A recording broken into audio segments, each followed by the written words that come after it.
गुरुदेव के चरणों में कोटि कोटि नमन। हमारा विषय चल रहा है श्री विचार सागर दर्पण का पहला दोहा।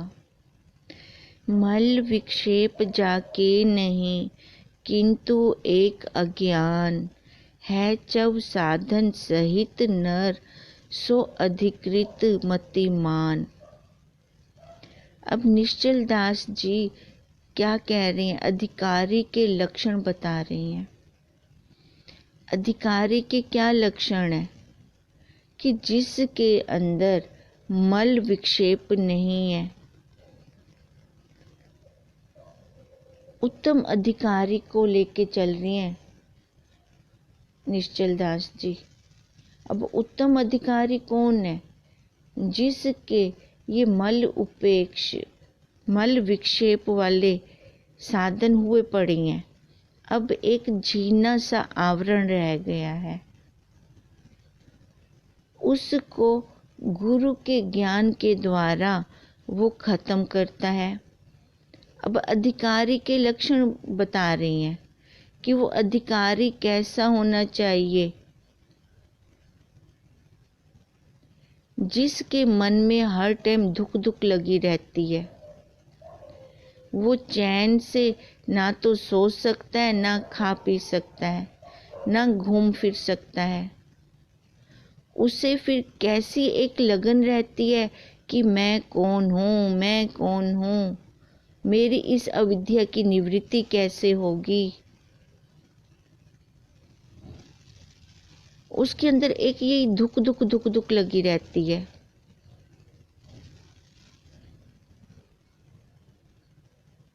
अब देखो, जैसे किसी को रोटी की भूख लगी हो, उसे हम रोटी ना दें, अच्छे हवादार कमरे में बैठने के लिए एसी लगा दें, उससे अच्छी अच्छी बातें करें, वो उसको रुचेंगी नहीं वो बातें। उसके अंदर से ऐसा, उसके फेस से हमें पता चल जाएगा कि इसको ये सब अच्छा नहीं लग रहा। उसको क्या होगी कि मेरे को रोटी मिल जाए सामने से, मुझे तो रोटी मिल जाए बस। इसी प्रकार सर्व सुख हो पर साधक को एक भी अच्छा नहीं लगता, उसे कहीं चैन नहीं आती। वह रिश्तेदारों के घर कुछ दिन लगा आए कि उसे कुछ चैन मिल जाए, पर अपनी पहली वाली चैन भी खो आएगा, क्योंकि वहां से भी वो संस्कार साथ में लेके आ जाएगा। अगर वो 2 घड़ी पहले अपने आप में कभी बैठता भी होगा, तो अब उसे वहां के लाए हुए संस्कार बैठने नहीं देंगे।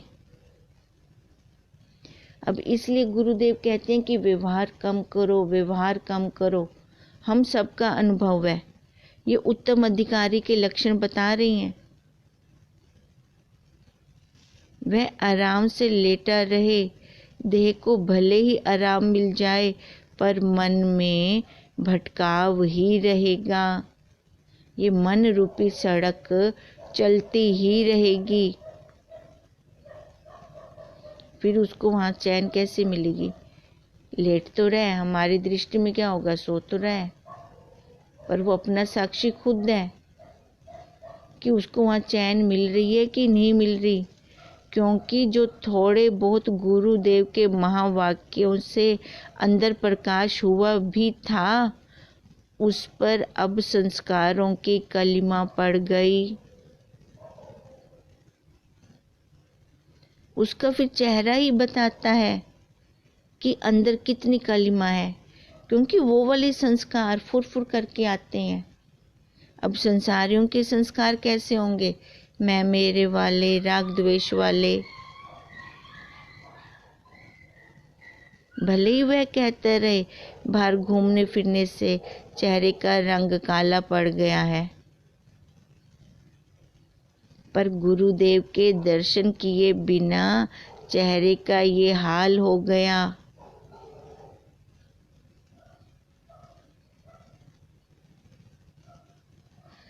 देखो, जब हम गुरुदेव के दर्शन करते हैं तो उनका एक्स हमारे चेहरे पर पड़ता है,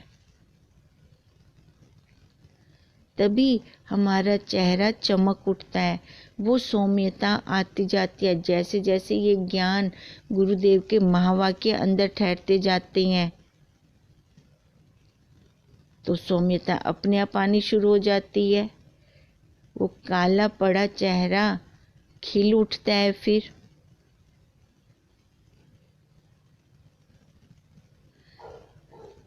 अब यह शरीर कैसे बना हुआ है? सप्त धातुओं का। अब कभी डॉक्टर कह देते हैं कभी इसमें खून की कमी है, तो कभी ब्लड प्रेशर हाई है, या फिर कभी पानी की कमी है, कभी कहते हैं गैस भर गई है, कभी कहते हैं हड्डियों में दर्द है,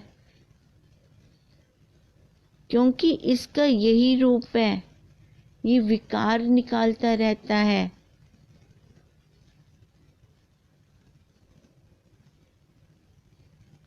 अब इसका वर्णन भी तो हम इन्हीं के कारण, इसी दुख रूपता से करते हैं, क्योंकि ये है ही दुख रूप, दुख से बना हुआ है, आसक्तियों से, मोह माया से बना हुआ है। कितने साल हो गए सुनते सुनते।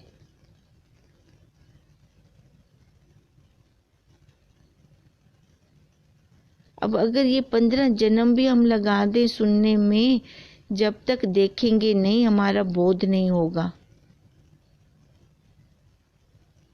चाहे यही काम हम इसी जन्म में कर लें, ये अधिकारी के लक्षण है।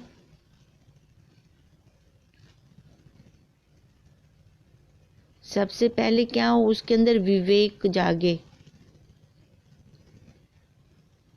विवेक यही हो कि इसी जन्म में चाहे मैं करूं, चाहे मैं, जब तक गुरुदेव की अमृत वर्षा, महावाक्य रूपी अमृत वर्षा तो हो ही रही है, जब तक मैं इनको अपनाऊंगा नहीं, देखूंगा नहीं, तब तक मेरे को बोध नहीं हो सकता।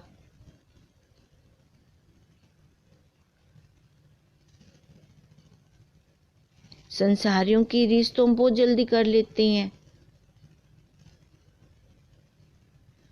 देखो, अगर हमें रीस भी करनी है तो श्वेत केतु की करें, कि उद्दालक ऋषि ने 9 बार उपदेश दिया और उनको लग गया।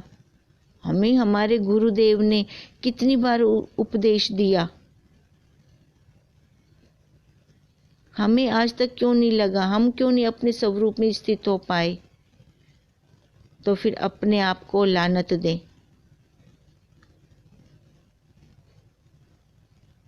कि उसे 9 बार सुनने से बोध हो गया और अब हमने हजारों बार सुन लिया, तो हमारा विवेक क्यों नहीं जागा?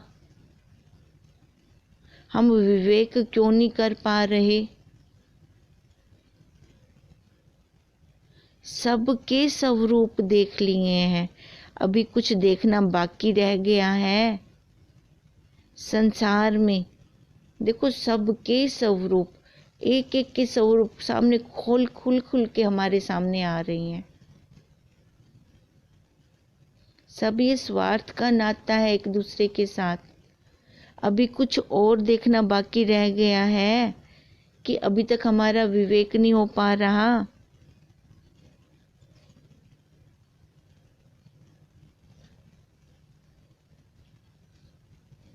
जो हमारे, देखो, हमें आदर्श किसको बनाना चाहिए? अपने बड़ों को।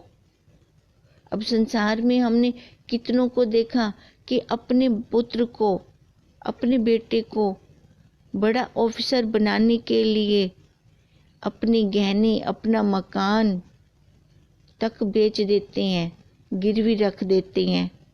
फिर बाद में वही पुत्र उनको पूछता नहीं है।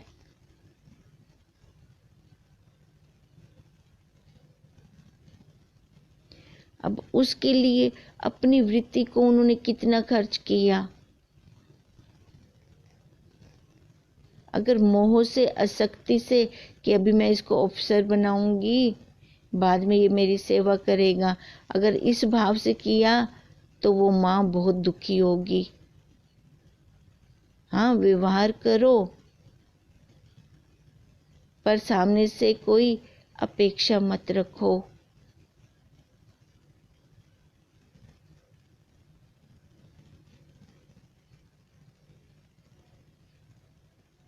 अपेक्षा किसी से रखो मत, उपेक्षा किसी की करो मत। तभी हम अपने परमार्थ में चल पाएंगे।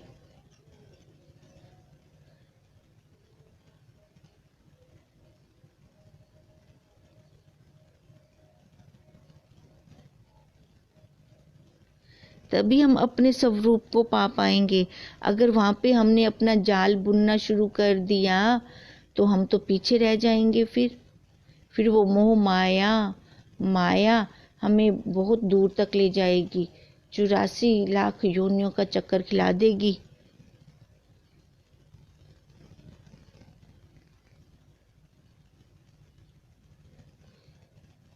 हम अपना टाइम कहाँ व्यर्थ वेस्ट कर रही हैं, ये निरीक्षण हमें खुद करना है। हम चाहते हैं हमारे बच्चे डॉक्टर बने। अब जो डॉक्टर बन जाते हैं, देखो ना उसको दिन का चैन है ना रात का चैन है। कभी रात की ड्यूटी लग रही है तो कभी दिन की ड्यूटी लग रही है।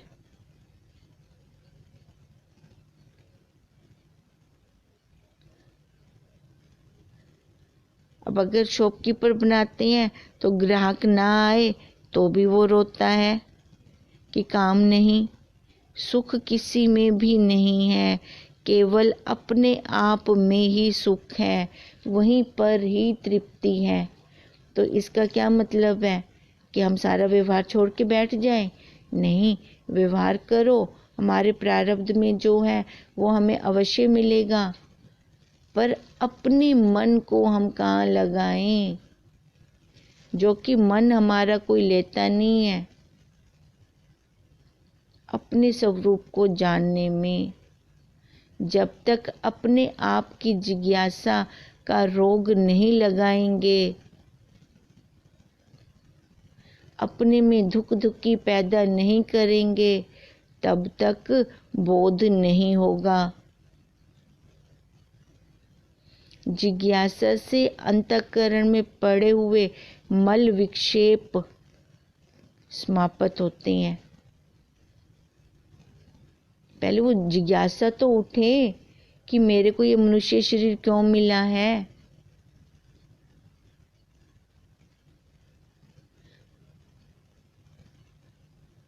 अपने तत्वनिष्ठ गुरुदेव के चरणों में बैठे रहो, अपने आप को उनको समर्पित कर दो, तो मल और विक्षेप वो कैसे समाप्त करवा देते हैं हमें खुद भी नहीं पता चलता। और बार बार हमारे अंदर से प्रार्थना क्या निकले? अविद्या निवृत्ति की प्रार्थना हम बार बार अपने गुरुदेव से करते रहेंगे तो जरूर ये अविद्या की निवृत्ति करते हैं हमारे गुरुदेव। पहले वो प्रार्थना तो करें हम।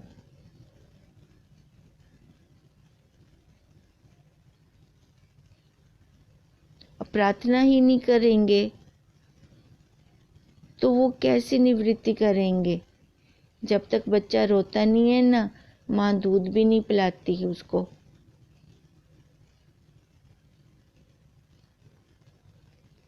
इसलिए विवेक हो साधक के अंदर। अब निश्चल दास जी तो खुद आप एक निष्ठ हैं, वो हमें भी वैसे एक निष्ठ में स्थित होने के लिए कह रही हैं। तभी वो ये अधिकारी के लक्षण बता रहे हैं। तभी ये पहला लक्षण विवेक है। गुरुदेव ने तो हमें बता दिया। विवेक, दो मिली हुई चीजों को भिन्न भिन्न करना विवेक विवेक कहलाता है।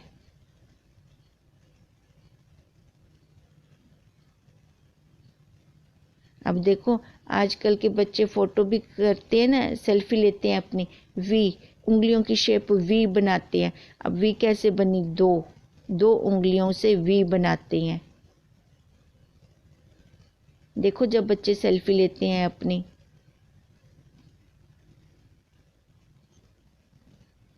अब पहला लक्षण भी यही है कि ये दो की मिली हुई है, ये दो का मिला हुआ है। जैसे हम खिचड़ी का उदाहरण देते हैं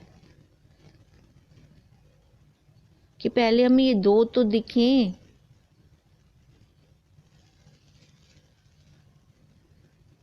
पहला क्वेश्चन ही हमारा गुरुदेव यही करते हैं कि इसमें तेरे को दो दिखाई देते हैं कि नहीं दिखते। जैसे खिचड़ी देखने में तो एक है, बच्चा क्या जाने कि इसमें क्या मटेरियल है। बीच में अगर वो जान लेता है दाल और चावल, अब खिचड़ी भले एक रहे पर उसकी बुद्धि में पूरा ज्ञान होता है कि ये बनी कैसे। ऐसे ही हमें भी जब तक पूर्ण ना ज्ञान हो कि जड़ और चेतन इसमें दो हैं, मैं क्या हूँ? मैं चेतन हूँ, मैं देखता हूँ। जितना भी दृश्य प्रपंच है, जो दिखता है वह दुखता है, जो दिखता है वह दुखता है। हाथ पैर सिर दिखते हैं और दुखते भी हैं, और मैं इनको जानने वाला हूँ। देखो हमें पता चलता है ना कि मेरे सिर में दर्द है, पेट में दर्द है। अब स्पेशलिस्ट डॉक्टर के पास भी जाते हैं तो भी उसको हमें बताना पड़ता है, नहीं तो वो तो स्पेशलिस्ट है, जान जाए पर नहीं जान पाता। तो वो कौन बताता है कि मेरे पेट में दर्द है, मैं से मेरा अलग किया। बोला सही पर बुद्धि में क्या था? हाय दर्द है, दर्द है। इसलिए जब तक हमें ये विवेक नहीं होता, वो खिचड़ी वाला ये बनी पड़ी है, ये जड़ अलग है चेतन अलग है, जो दिखता है वो दुखता है।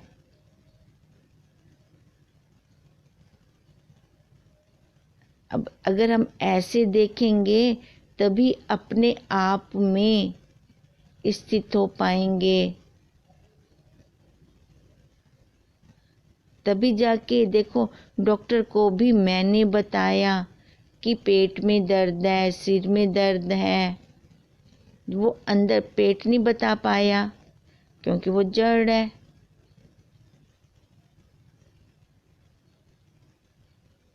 तो ये जिसने बताया वही मैं हूँ, वही मैं सतचित आनंद रूप हूँ।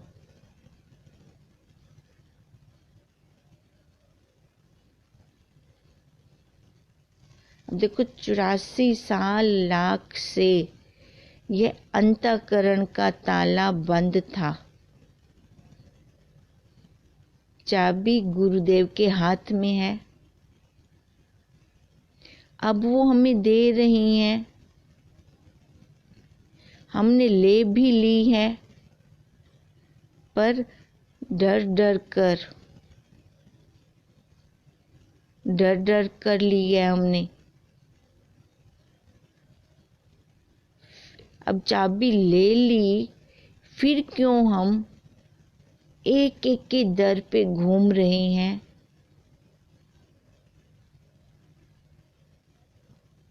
अगर बाहर घूमते रहे तो ये चाबी कहीं रख बैठे हैं, फिर कहीं रख बैठेंगे, फिर जब चाबी गुम हो गई तो देखो फिर से वही अंतःकरण में वही तंगी, वही घुटन, वही दुख आ जाएगा। ये विवेक करें।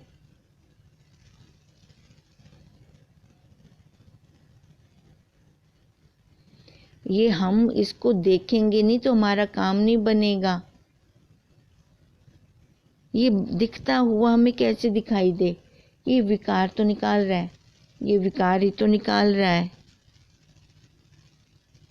इसको हम दुख रूप देखें, केवल रटे ना, रटने से हमारा काम नहीं बनेगा। शुरू शुरू में तो हमारा शब्दकोश बन गया,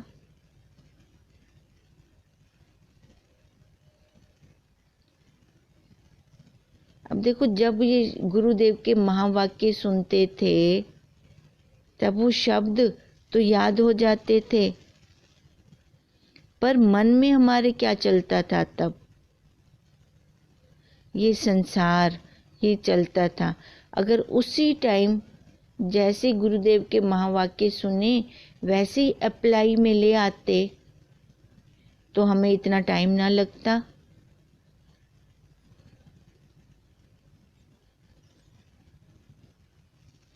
ये तभी तो हमारा इतना टाइम लग रहा है, क्योंकि एक काल में हमने श्रवण किया, दूसरे काल में हमने मनन किया, तीसरे काल में हमने निधि आसन किया। तो कौन से काल में जाकर साक्षात्कार करेंगे? ये विवेक तो किया ही नहीं।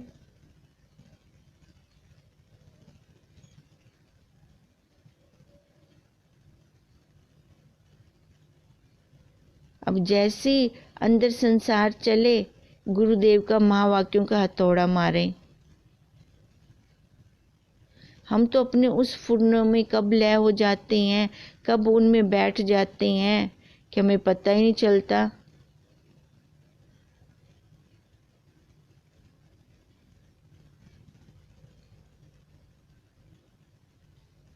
हम अपने बच्चों को कैसे डांटते हैं जब वो स्कूल का काम नहीं करते? तो हम क्या अपना काम कर रहे हैं? हमारा होमवर्क भी चल रहा था कि गुस्सा नहीं करना, गुस्सा नहीं करना। 2-3 दिन हमारा ये होमवर्क चला है ये। तो हमने देखा होगा, हम रुके होंगे। आज हम एक नया होमवर्क लेंगे कि ये आँख देख रही है तो रूप देख रही है, आँख देख रही है तो रूप देख रही है। छोटे छोटे होमवर्क लेंगे हम। अब छोटे छोटे लें तो हमारा जल्दी काम बने, पक्की दृढ़ता आ जाए। अब आँख तो चारों तरफ से देख ही रही है, रूप है, रूप है, रूप है, रूप है, रूप है। अब बच्चा भी सामने आए तो रूप दिखाई दे, पति देव भी सामने आए तो रूप दिखाई दे, वहां पे मोह माया ना उमड़ पड़े, वहां आसक्ति ना आ जाए। ये ध्यान रखना है, ये चौकसी रखनी है। रूप है, रूप है, रूप है, रूप है। खाना बनाए, रूप है। तवे के ऊपर रोटी डालें, रूप है। तवे को उठाएं, रूप है। ये सारा दिन हमारा आज यही चले, रूप है, रूप है, रूप है। अब देखो ऐसे ही विवेक बढ़ेगा हमारा। ये एक एक इंद्री को काटते जाएं, एक एक इंद्री के विषय को काटते जाएं।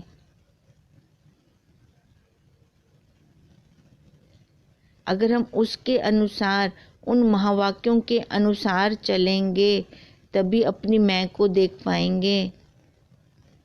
मैं देखने वाला हूँ, मन, बुद्धि, इंद्रियां, देह सब को देखता हूँ। जो दिख रहा है वो कभी भी एक रस नहीं रहता, वो बदल रहा है। अब जो बदल रहा है वो सत्य नहीं हो सकता। अब मैं और यह को अलग अलग देखना विवेक कहलाता है। विवेक, दो मिली हुई चीजों को जो भिन्न कर दे वही विवेक। अब खिचड़ी पहले भी एक थी, लास्ट में भी एक रहेगी, पर अंदर विवेक होगा कि दाल और चावल को मिलाकर खिचड़ी बनी। ये जड़ और चेतन को मिलाकर ये देह बनी।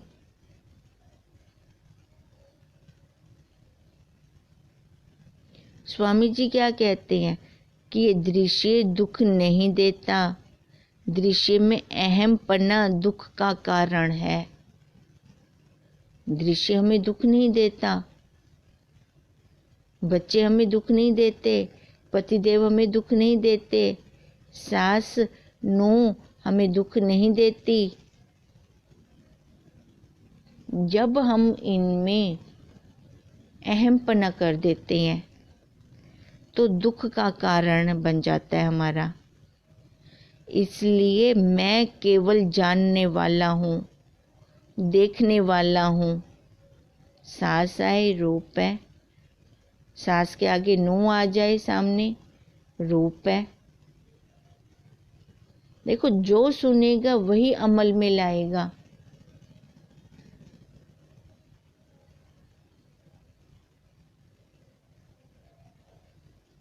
हम अपने भाषा में क्या बोलते रहते हैं कि आप बदल गए, वो हमें कहेगा कि आप बदल गए, पर बदला तो कौन बदला, वो किसको कह रही हैं? कौन बदला? देह बदली। अब जैसे उन्होंने जाना कि आप बदल गए तो उनके अंदर वो साक्षी बैठा हुआ है जो बता रहा है कि वो पहले भी था अब भी है, तभी तो उसने बताया। अब जो नहीं बदला वही मैं हूँ, वही मैं हूँ। इस रूप के अंदर जो अरूप बैठा है वही मैं हूँ। ये निश्चल दास जी हमें देखो अधिकारी के लक्षण बता रही हैं। हम अपने अंतःकरण को देखते रहें। अब अंतःकरण के अंदर क्या सामग्री है? मन, बुद्धि, चित्त, अहंकार। ये 4 बक्से रखे हुए हैं उसके अंदर। सबसे पहला बक्सा मन, बहुत भारी है ये। मन 100 मण का है। 100 मण दा उठाया नहीं वेंदा हुण। जब पुरुषार्थ करेंगे तभी इस मण को कण में बदल सकते हैं, नहीं तो ये मण हमें बिठाई जा रहा है, संसार के दलदल के कीचड़ में धसाई जा रहा है। विवेक के द्वारा इसको हटाएंगे।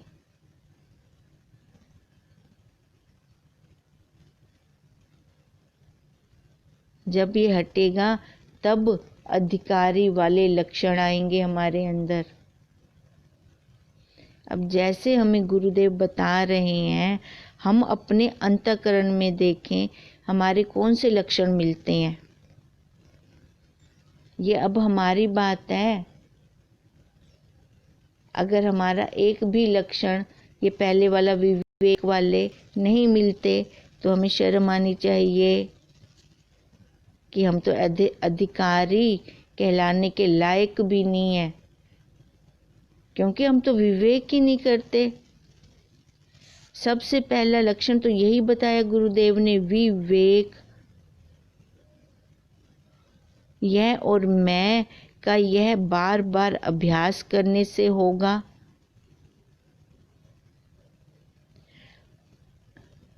अभी तो यह चिदाभास जीव भोक्ता बना बैठा है। इंद्रियां भोग लाने में भी जुड़ी रहती हैं।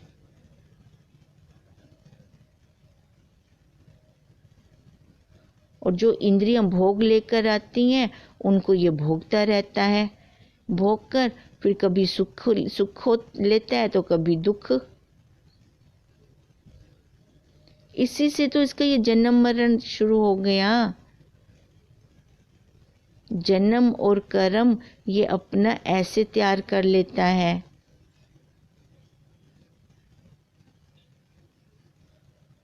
एक देह छोड़ेगा दूसरी ले लेगा।